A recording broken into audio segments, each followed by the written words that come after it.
pomeriggio a tutti, benvenuti su Sport Sicily per la prima giornata del girone B del campionato Under 15. Oggi si affronteranno Panormus e Buon Pastore per aprire le danze di questo campionato che le vedrà tra le favorite del torneo.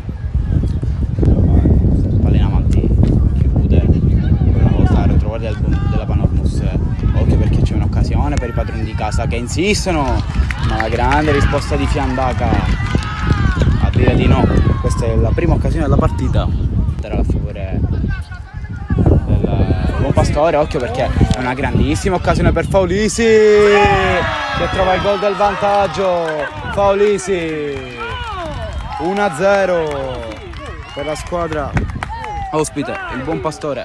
Manovra da parte del Buon Pastore, ha saputo imbucare Faulisi, lui non ha sbagliato davanti al portiere. Adesso occhio perché sul Buon Pastore è in forma Lombardo viene messo giù, calcio di punizione dal limite. Shortino va direttamente in porta, ci deve mettere i guanti qui Romancini. Era insidiosa questa palla, intanto il pallone invece è in verticale. Occhio perché ha fatto una follia il portiere, brivido per il Buon Pastore.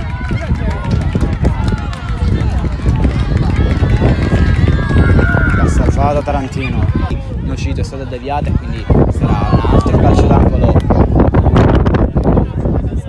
Negli animi adesso ci prova il Panormus, vuole questo pareggio, allora andrà con solo due uomini fuori l'aria, palla dentro per poco e poi conclusione di Sgro che finisce fuori. Mezzo a cercare Lombardo, occhio perché Capello deve farla scorrere e fa così, finisce la prima frazione di gioco. 1-0 Buon Pastore. Va a lancio lungo direttamente alla retroguardia del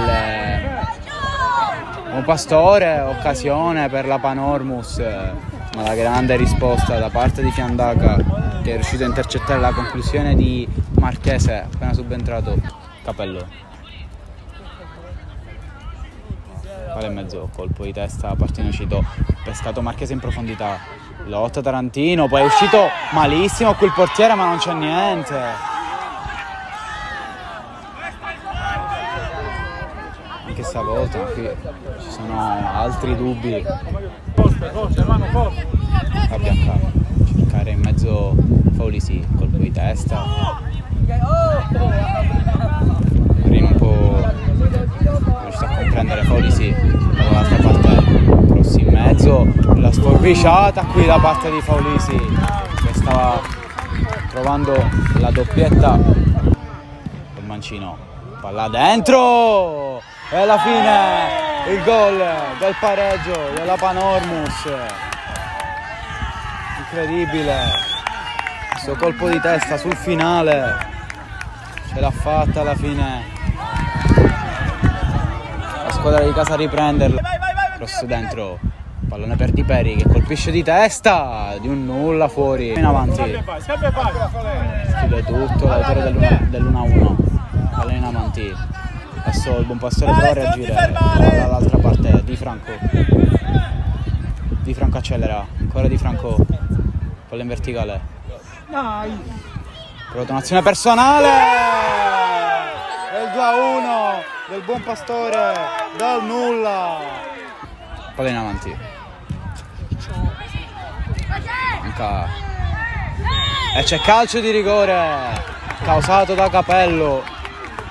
8 occasioni per chiudere la pratica. Parte Salvo, colpita la traversa, mi sa che il match finirà in questa occasione. Fuori gioco, pallone è entrato ma il direttore di gara ha alzato il braccio.